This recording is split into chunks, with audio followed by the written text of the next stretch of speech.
Good morning, Roundtable. How's everybody doing? This is a wonderful crowd. This room is full. The energy is high. When I saw that I was going to have to follow Mayor Larson, normally, right, the commissioner goes before the keynote, and there's a reason for that. When I realized I was going to have to follow my friend Mayor Larson, I brought some friends here to help me to make this more entertaining and bring a little bit more energy to this part of the conversation. So before we start this, I just want to take a moment and reflect on the last 4 years and let you know how grateful I am personally for the partnership that you have given to me, that you have given to my team and the department and to Minnesota over the last 4 years. It was just about 4 years ago. I think we were in this room, actually. Governor, you had just appointed me, and I got to stand here in this role as Commissioner of the DNR, very honored, very humbled. And in that moment, we talked about the need to focus on conservation, the opportunities, the need to bring together people from diverse perspectives to solve the challenges, to tackle the challenges, to tackle the opportunities that we had for conservation in Minnesota. And you all have been part of those conversations. You took that invitation for conversation sincerely. And for the last 4 years, we've been having those conversations, whether it was when we got to travel to your communities and talk about your experiences with our natural resources where you live, whether you came to a gathering that we hosted or came to one of our places. And let's be honest, we had a lot more virtual conversations than we ever thought we would have. In fact, I don't even think we knew what virtual meetings or virtual conversations were. That's like a term that didn't exist 4 years ago. So I want to say thank you for that. It's been incredibly rich, and we've done incredible work together. And we're going to talk about some of that today, whether it's the success restoring the St. Louis River estuary that Mayor Larson just talked about, whether it is completion of our wolf management plan, which I think is groundbreaking, cutting-edge work that we've done here in Minnesota. We're going to talk about that. We're going to talk about some of the challenges that are still facing us, like invasive carp, like CWD, like funding. So I'm really excited to continue that conversation for the next 4 years. And as we look ahead, one of the things that we've heard from all of you is that importance of working together, of us listening as much as we are talking, having that conversation, working in partnership. And so that is the theme of today. And so in the spirit of that theme, I have partners here along with the governor to talk about those opportunities for partnership, for conversation, and then for action. So just before we get into that conversation, because some of you may have heard the news yesterday, and Governor, I know you will mention this too, but I have to give a big shout out to you, and Ann Mulholland from Nature Conservancy was there for yesterday's announcement too. Huge news on your budget for Minnesota's economic future yesterday that recognizes the role that the outdoors and solving the climate plays in that economic future. And so thank you for the $118 million that's in there for our Get Out More, modernizing outdoor recreation experiences, and $46+ million for natural and working land climate solutions. And I'm not going to say more right now because we're going to talk more about that, all of us. But Governor, thank you. We're really excited about the opportunity that gives us to take advantage of these one-time funds in Minnesota to renew the investment, to modernize our system. And then, as we're going to talk about later this afternoon, many of you helped us shape our For the Outdoors recommendations. We have an action plan that we're going to work on together for the next 4 years to get to that long-term, stable funding for conservation in the outdoors. So I'm excited for the conversation here today. I'm excited to talk with all of you throughout the day, and so we'll get to it. I'm just going to grab my notes. I'm going to just start with a couple context setting questions, Governor, and then I want to open it up with Tom and Ann, and I think, Gail, you left it to me to introduce them. So I'm going to just introduce my friend here, Mulholland, with the Nature Conservancy, Director for Minnesota and our surrounding states. Thank you so much for being here, and thank you yesterday for being with us to roll out climate investments. It's great to be here, and thank you, Governor, for being here with this great community of diverse and robust conservationists.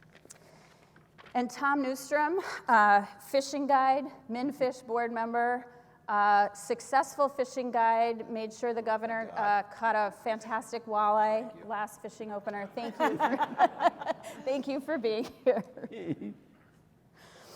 Thank you. So I want to start, Governor, by grounding us. You, just a few weeks ago at your inauguration, talked about the vision to make Minnesota the best state to raise our kids. And I know I believe, and I know you believe, and people in this room believe, the outdoors is really central to making Minnesota the best place to raise our kids. And for me, I just want to share a story because I know the Lieutenant Governor shared yesterday. Today is her daughter's 10th birthday. And so in honor of Siobhan's 10th birthday, I wanted to share a story. Last year, we had a Take a Mom fishing event to sort of formalize this longstanding Mother's Day tradition of Take a Mom fishing as part of the governor's opener. And I have a great series of photos from the couple hours we spent on the pier there. When we first got there, Siobhan was a little nervous about fishing. She got a sunny, she didn't want to touch it, and her face kind of scrunched up when they asked if she wanted to touch it, and she was like, no, but she took her picture, kind of standing like this. At the end of the 2 hours, we have another picture of her, huge smile, standing up, holding that fish out, like this. And I sent them to the Lieutenant Governor because I said, this is what it is about, right? This is the experience. You can see the change in her facial expressions over the course of just 2 hours. And what if every kid had that opportunity to have that experience? So I'm wondering if you can just share a little bit about how you see the outdoors in that wonderful vision that you have. Well, thank you, Commissioner, and good morning to all of you. It is great to be with you. Thanks to Ann. We were saying we're making this a regular event. We were out at Daikin Manufacturing yesterday to talk about this idea of how do you fit a budget together and make it work for people, make it work for the economy, make it work for the climate sustainability. And the answer is we're doing it. There's folks that are doing it. And for Tom, thank you. It's good for you to be here again. I know the pressure that I felt to make sure I didn't embarrass all of us by not getting a fish, but I think those days of spending that time together, and to think of all of you, it's both super encouraging to me and fits perfectly. The folks who have been in this room have been working on these issues for decades, and kind of the Minnesota thing that we take for granted of the collaborative nature of how we work together. It's just what we do. I would oftentimes, as a member of Congress, talk about how there's such great local state collaboration, and found out that that's not really the norm. But it's also a somewhat sad testament on the state of things where we're at right now, where we have to highlight and say working together. Of course we have to work together.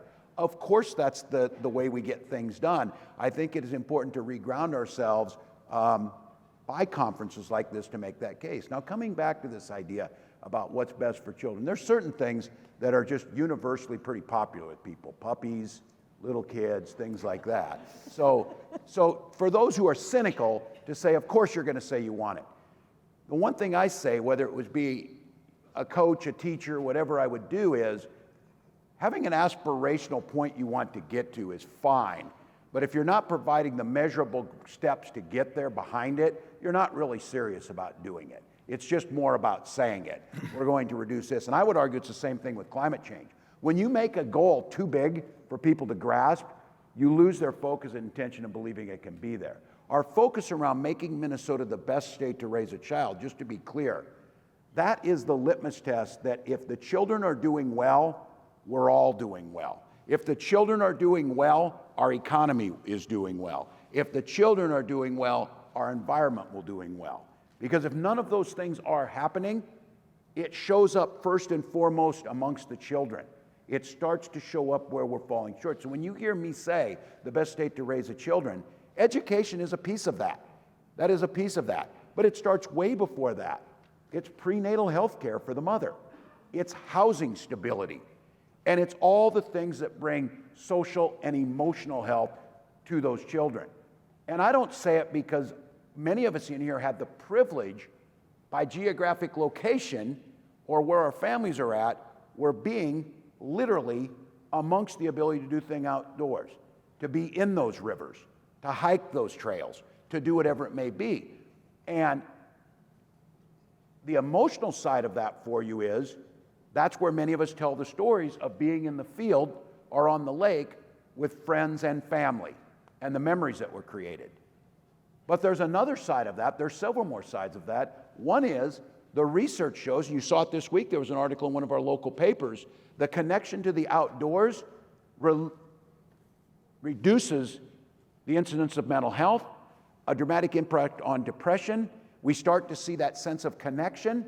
So if you want to tie our children's mental health ability in all of those things and what the outdoors can do, it's not that hard to connect A to B to C to see that when we're seeing increases in crime amongst a demographic that's very young, there are many different pieces of that that can make a difference. So I hope all of you are hearing, or I know you know this, children don't come in pieces, and we need to quit delivering service to them in pieces. If they cannot enjoy a healthy access to the outdoors and outdoor activities, it is going to have a long-term impact on their well-being and their health. And if none of those things move you, if the moral imperative of helping a child doesn't move you, if some of the other things doesn't move you, this is a billion-dollar industry.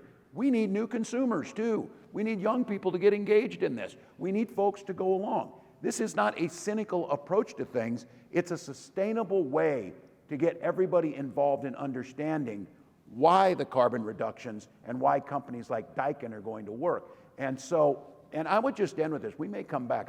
We may come back. I'll save the thing on climate change. The folks in this room have been focusing on that forever. And we need to get the folks who interjected this, and they're smart, think tanks, that figured out how to divide us on this. Oh, we can't deal with climate change because that'll hurt our economy. And sometimes they're so good at it, the things they put out and put in people's minds are exactly the opposite of what is really true. To destroy our economy will be to ignore climate, will be to ignore the open spaces, will be ignoring getting those children out there. So all of the things that brings us together in this, and I talked about this when I had the chance to be the co-chair of the Sportsman Caucus in Congress. That's a big caucus. It's very powerful. But for a lot of years, for all of you out here, and nothing wrong with this, it was the hook and bullet crowd. I said, why are we leaving out the fat tail bike folks? We make those in Minnesota, and people love doing that. Why are we leaving out the backcountry horsemen and horsewomen who want to do that? Why are we leaving out this whole activity that strengthens our argument of why we should invest? And then our voice is louder. And we'll come back and talk about this. Many of you belong to different organizations, myself too.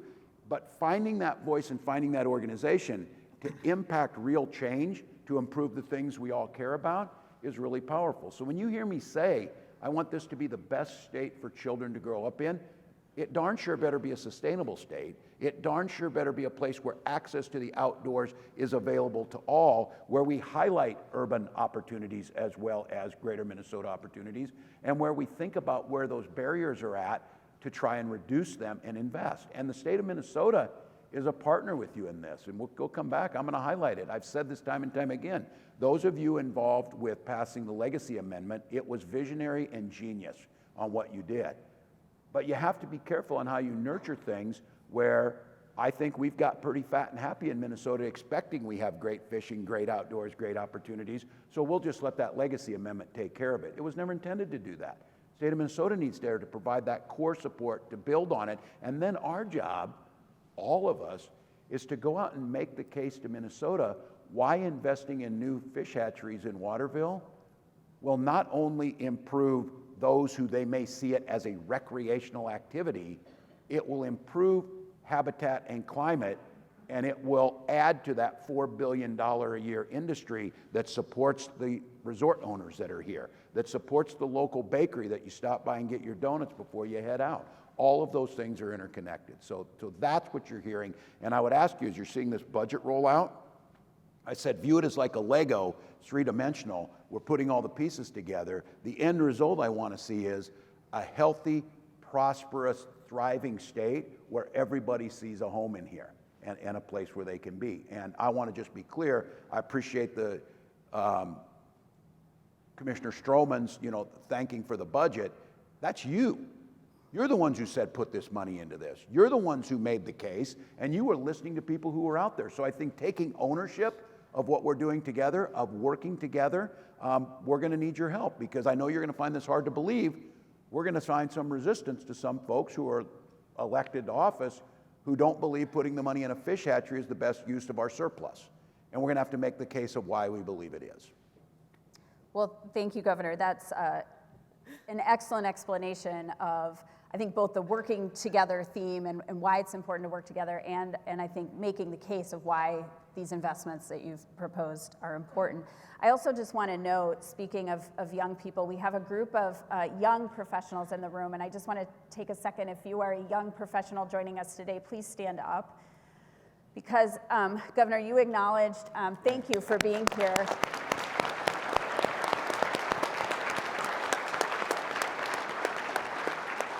That's fabulous.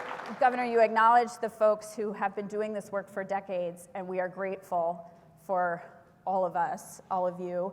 But we have the next generation of professionals in here too, and I think that's really important given what you just laid out. Yeah, and it's exciting because you're taking that message out there. And to be very honest, it's good to see you here because this is more important to you. Most of us will be dead before the climate stuff happens. So you have every right to say, hey, wait a minute.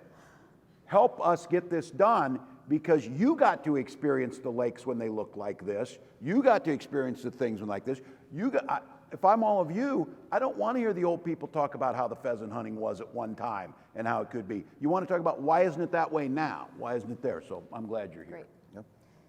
And do you want to share with us why the case you would make to this room and to Minnesotans? Well, and I think this case is so important. So all of us know we're really facing two kind of the biggest, most complex challenges of our lives, right? With the climate crisis and the biodiversity crisis. And they are incredibly interconnected.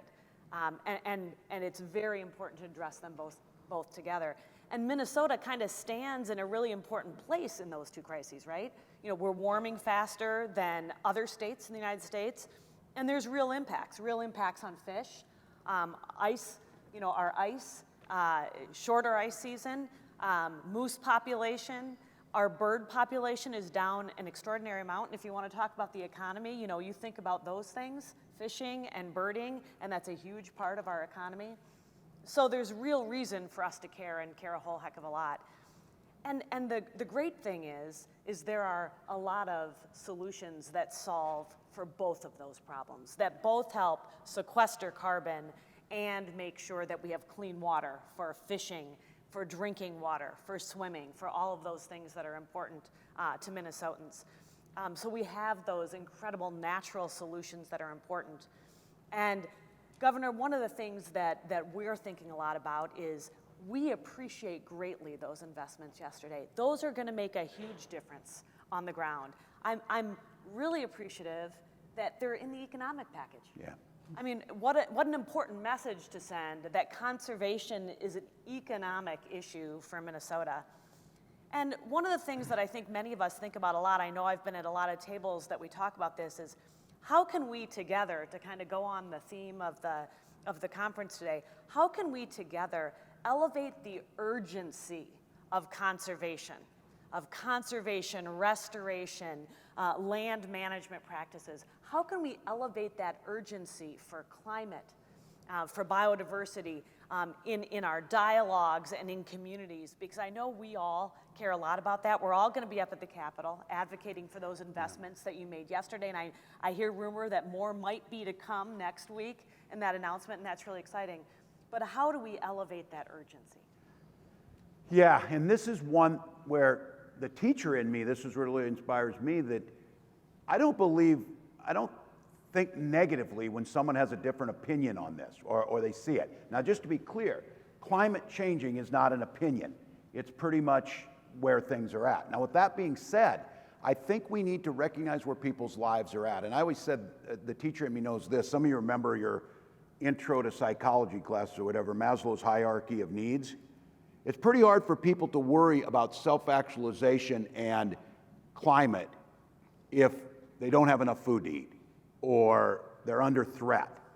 And I think we need to recognize when we're talking, say, for example, going to 2040, reducing carbon in our electric system, going to 100% carbon-free by 2040. I think if you went and asked most Minnesotans, they'd say, yeah, I'm for that. But there's also two follow-up questions. Okay, so when I turn on my lights, going to be 100% carbon-free. Get the technology, invest, get there. Well, they're going to want to make sure the lights come on and stay on. Because if they don't, the first one isn't as important to them. And then they want to open up their electric bill or their heating bill and make sure that they're able to pay for it with what they're making. If you force people to choose between their family's well-being and climate, I think we make a mistake. That's why we have become better about talking about we can't afford not to attack this. And I keep telling people, you can say what you want about clean cars legislation and moving towards electric vehicles. I'm not the CEO of General Motors who made the decision that that's all they're going to build. But I am the governor of Minnesota, and I'm not going to have you come back and say, where are all the damn chargers? Can't buy a car, can't plug it in, can't do whatever. So we can work together to get to that point.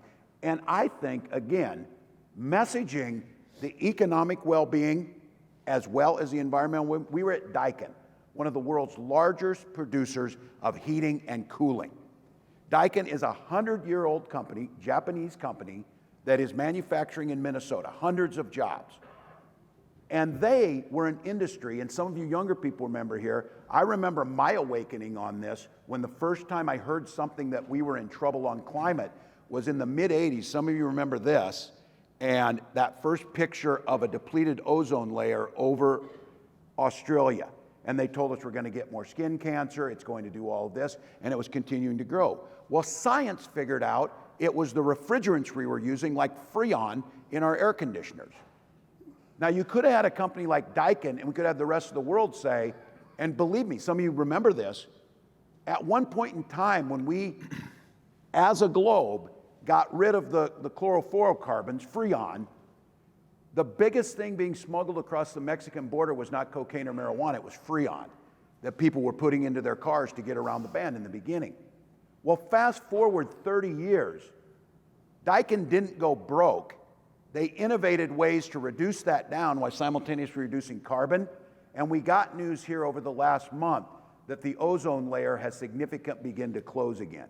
A climate change success. Because if I'm young people, we can't just tell them what the horrible results are going to be. We've got to have tangible results that are measurable in as quickly as possible. So I would make the case on this. Daikin's hiring a bunch of people making more money, and good for them. The capitalistic system's working. The regulations that we put in place and the investments we made in innovation have moved us away from Freon and moved to that. On so many fronts, electrical generation, the transportation grid, our future is brighter economically and brighter environmentally if we work together to make that happen. So from your perspective, on where you're concerned about the water quality, you're concerned about outdoor activities, and the working together, I met earlier this week with the Forest Resource Council when we have our foresters standing next to Nature Conservancy, standing next to communities that want to know how do we use our renewable resources and recognize that Minnesota has a massive opportunity for carbon sequestration, soil health, and all that. So I would ask all of you, don't sell them on the righteousness of doing this, that it's better. Sell them on this isn't going to make you make terrible choices for your family, and it's also going to be our future going forward economically. And we're well positioned from water to forest resources, all of those things that we need to see in the future. It's going to become a much more crowded world. By the time my youngest son is my age, there will be close to 13 billion people on the planet. They're going to be hungry, they're going to need energy, they're going to need those things. Minnesota's at a point to be able to solve those things, and that's where I think we lean into it. I see legislators across the country doubling down on fossil fuels. I drove here. I'm not against using it, But what I am is, we have a responsibility to make that bridge. So I'm excited. I know that our partners in this are. I know you've been at the forefront of this. I don't think we need to make this issue a politically divisive issue. I'm still surprised that it is, to be quite honest with you, because if I were sitting out there and I were a capitalist and I were an entrepreneur and I was concerned, which is a fair point, well, I'm making all this money, but the state is taxing me more. That's a fair argument. That's one that we could have. But I wouldn't, fighting against the idea of moving towards a clean energy economy just doesn't make any economic sense to me, and I think that's the case we need to make.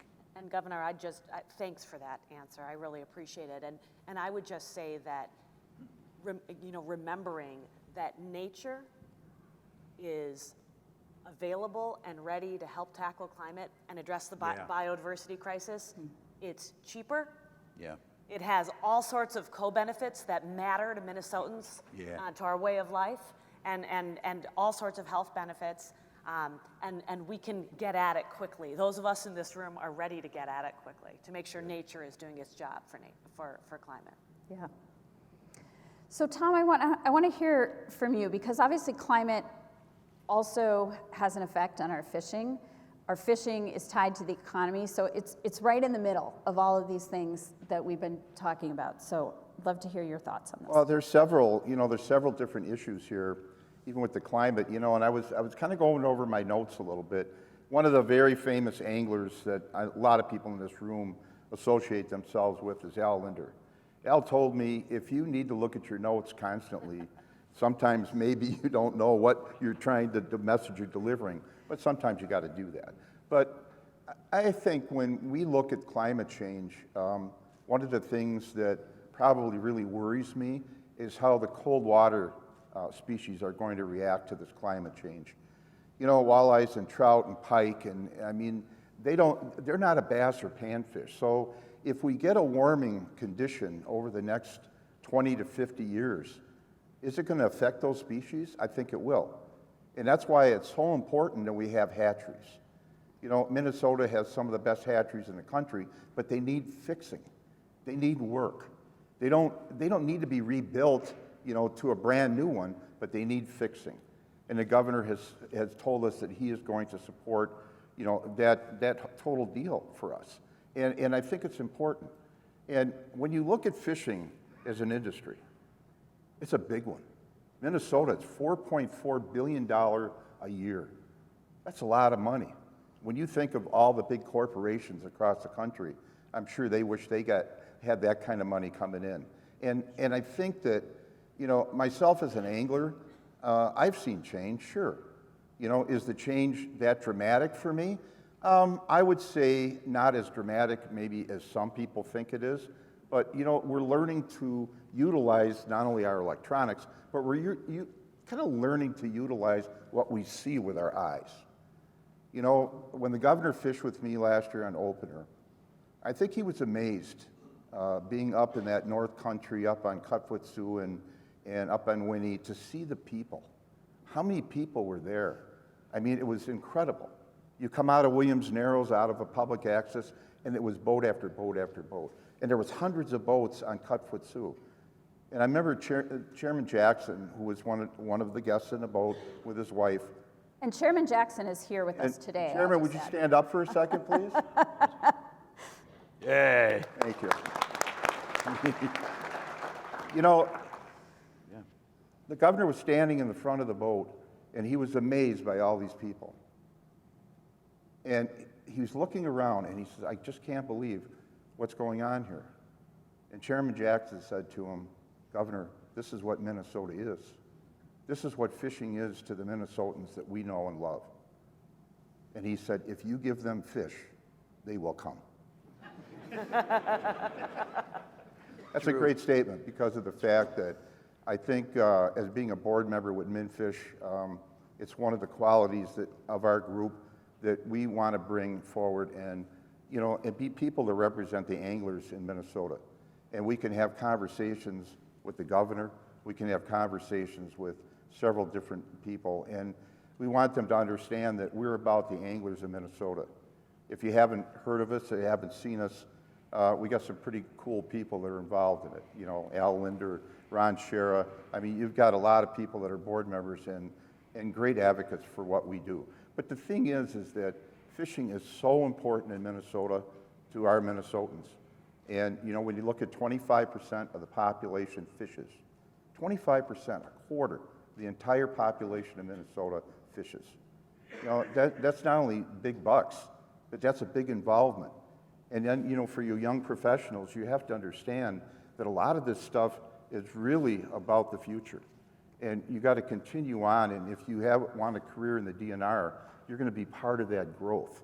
And I think that, you know, it's one of those things where I sit back and I look and I watch. As I got a little older, I start looking more and listening to the sounds outside. We were talking the other day at a meeting.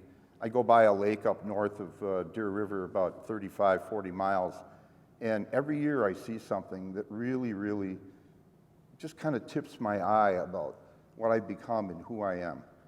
There's a lake there about maybe 100 acres that has trumpeter swans every year for the last 10 years. And just to see them every year, and I look every time I go up that road, and sometimes I see them, sometimes I don't. And then sometimes in the summer, all of a sudden, they have the young ones. So now you got 2 swans, sometimes with 2, 3 babies, every single year. So those babies now have grown to adults, and I'm sure they're coming back and raising theirs too. But it's just amazing with nature. You know, you look at the outdoors, you look at what has been created. And I think, without a doubt, we owe it to ourselves to be not only involved in this mission, but we owe it to just contribute to everybody else that's trying to make a difference. Ann's talking about climate. The governor's talking about his connection. Commissioner Strommen, absolutely great leadership. But the thing is, we have to work together. We can't do it by ourselves. Now, MnFish is a group that represents the anglers, and we will continue to do that. And we will represent your concerns and represent everything in the future hopefully that we can accomplish. If you haven't joined us, join it. But if you want a voice, I'll tell you what. You know, I just, without a doubt, I think that we look at the future. There's a lot of people in this room I know. This is my 16th roundtable. I've been coming here because I care. And I'll tell you what, Governor, I am so impressed that you've come here and spent the time, because I can't remember anybody else that's ever done it, that spent the time, got up on a stage, poured your heart out to the people to tell them what you're accomplishing, but what we can accomplish together. And I think I've said enough. Thank you so much. And It's good. Tom, I appreciate your mentioning that this is your 16th round table. There are a lot of folks here. This is their very first round table. Yeah, maybe just stand up quick or raise your hand or wave or something if this is your first. That's good. First round table. Thank you for being here. And we have more this year because one of the things that we did for the first time ever in Roundtable is we opened up slots, registration slots to the public, first come, first serve. And so in addition to the folks who have been to many roundtables and have had these conversations, we have other folks. And I think one of the things I want to make sure you all take away from this conversation is, you know, start that conversation with a neighbor sitting next to you today, make these connections to these organizations, make the connection to DNR. We all need to work together, whether you are affiliated with the Nature Conservancy or MnFish or the DNR, or you know, you're the governor of the state of Minnesota. We all have a role to play. And so, Governor, I know we need to close out here in a minute, but maybe you can just say, because I know you believe in that so much too, that's part of your One Minnesota vision, working together, but that it takes all of us, whether we're affiliated or not. And I just love you to close us out with your thoughts on that. No, it's hard, and some of you have heard that old quote from Winston Churchill talking about democracy. And he said, oh yeah, worst form of government, except for every other one. And the point being is it is hard. And then he went on to say, you can always count on Americans to get it right after they try everything else first. It was a really good insight from somebody from the outside. We're persistent people. We've created a system that is imperfect. You're seeing it challenged. It feels fragile at times. But I do think there's something incredibly validating about citizen or grassroots organizations that spring up. Because I think that sense of powerlessness that you feel, who's listening, who's there, And there are strength in numbers. There's organizations here that formed in Minnesota, Pheasants Forever, others that have had huge impact. And I would argue that folks like Minfish, these folks tend to be a bit solitary, maybe a little bit libertarian. Stay the hell out of my business. This is my fishing hole, that type of thing. There was a bit of coming together and saying, we need to speak up. We know the state of fishing. We know where the people are at. We know that those boat landings are deteriorating. We know that the infrastructure is not as good as it should be. And why are we trying to defend 85-year-old fish hatcheries in a state that is risking a $4.5 billion industry, which is larger than the pork producing industry, about the same, about $4.5 billion, same as Mayo Clinic in what we're talking about. Why aren't we speaking out and bringing that more? Now, for some of you saying, yeah, well, guys like Tom Neustrom and Ron Sherrick can get through the door. They get through the door with numbers. They get through the door with talking, and these roundtables matter. So some of you who just signed up and showed up today, that's how it's supposed to work. I know it's incredibly frustrating. I know there's people that want to tell you that it's broken, everybody's the same, it doesn't work. That's not true. Because of the voices in this room, you are going to see a generational investment in those infrastructures. You're going to see a commitment that we made, the Children's Outdoor Bill of Rights. You're going to hear more about the groups that put together what does that long-term plan look like. I know everybody gets sick of this as a high school football coach. Oh God, close the yearbook, don't tell us about that, whatever. I never met a single kid that didn't want a state championship, but just wanting to have a state championship doesn't get you anywhere. Having a concerted plan, working together, figuring it out, measuring it, and then putting yourself out in public and say, did we fail at this or did we succeed? This is going to be an opportunity, and I am not going to apologize to anyone. What about the 75% who don't fish?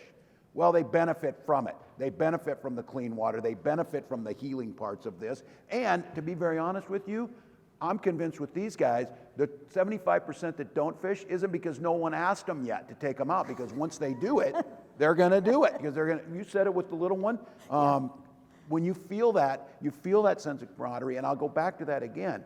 This isn't me just saying it. The data and the medical data supports it. If you're out more and connected to nature, we see use of antidepressants, we see better mental health issues, we see better outcomes. All of those things are tied to the well-being of a state. So we are going to make these investments. We are going to modernize those fish hatcheries. We are going to pick that up. And the pressure got bigger. I mean, one of the flip side of a coin, and the only good thing to come out of COVID was people went out and recognized that we have some of the best state parks and activities in the entire country, and they started using them. That's a big thing. That put pressure on there. And again, I would say this, I am not going to whistle past the graveyard of things that we don't do well or we fail. We have to own them, we have to try and fix them.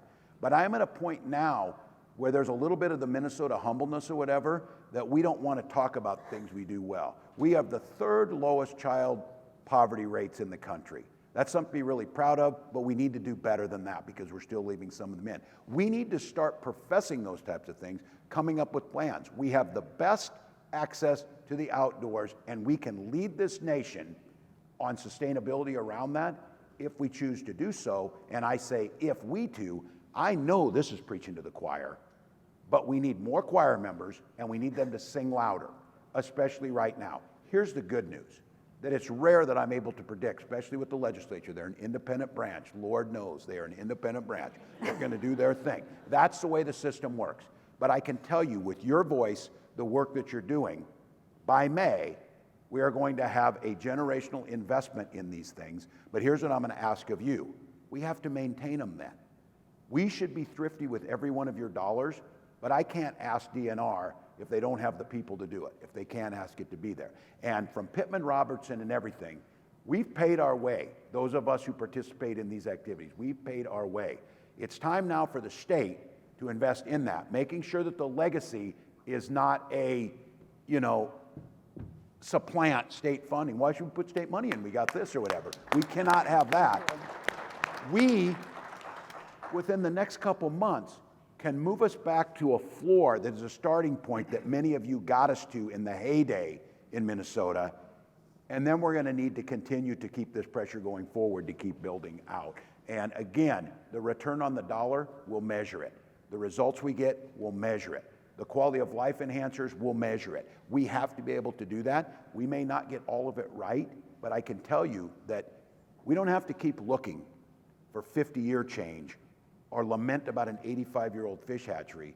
We want to cut the ribbon at that thing and then see the fish in there. We don't want to have to say we can sequester more trees in our forest if we just had a bigger nursery and could plant more trees. Well, plant more damn trees then, if that's what's going to work. Those are the things that we should do. I ask all of you, have a sense of optimism about this. Critique when critiques need to come. But I think we're talking, and if you go to other states, certainly if you go to other countries, there's a reason why you like coming back home, because you recognize what we have. So I want to thank the folks that are here, thank all of you. I'm going to give a special thank you because Lord knows I ask much of them. To our DNR staff, keeping in mind not only do they help protect our environment, they protect us out in the field. Not only that, they were asked to be on the streets of Minneapolis during civil unrest, protecting folks in the cities. These are folks that are there as true public servants, and I want to make sure they hear the thanks, and that thanks should also come with the resources necessary for you to do your job. We think this budget does it. So, thanks, Commissioner.